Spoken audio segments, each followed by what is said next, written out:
কুরবানি ঈদের মাংস দিয়ে বাসায় বানিয়ে ফেলাম পুরান ঢাকার বিখ্যাত তেহারি। প্রথমে সরিষার তেল দিয়ে পেঁয়াজগুলোকে ভালো মতো লাল লাল করে ভেজে নিব। এরপর এর মধ্যে রসুন বাটা, আদা বাটা দিয়ে ভালো মতো মশলাগুলোকে ভেজে নিব। মশলাগুলো ভেজে নিয়ে এর মধ্যে লবণ দিয়ে দিব, পরিমাণ মতো লবণ দিয়ে এর মধ্যে দিয়ে দিব মাংসগুলো একটু ছোট ছোট পিস করে কেটে নিয়েছি, যাতে ভালো মতো মশলাগুলোর মধ্যে ঢুকে যায়। আর তেহারির মাংসগুলো একটু ছোট ছোট করে কাটা হয়। এর মধ্যে আমি বাটা গরম মশলা দিয়ে দিয়েছিলাম।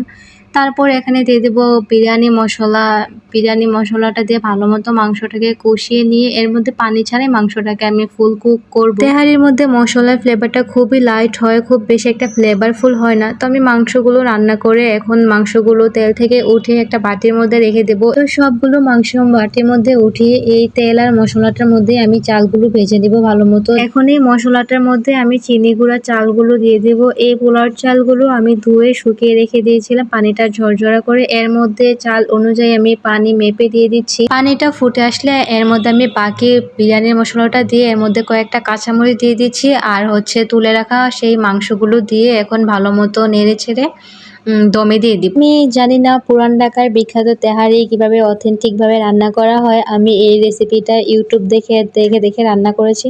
তো যতটুকু রান্না করেছি আলহামদুলিল্লাহ অনেক মজা হয়েছে, সবাই অনেক পছন্দ করেছে। আমি যতবার পুরান ঢাকার শাঁখারী বাজার ওইদিকে তেহারি গুলো খেয়েছি, খুব বেশি একটা ফ্লেভারফুল মনে হয় না, খুবই লাইট আর সরিষার তেল একটা ঝাল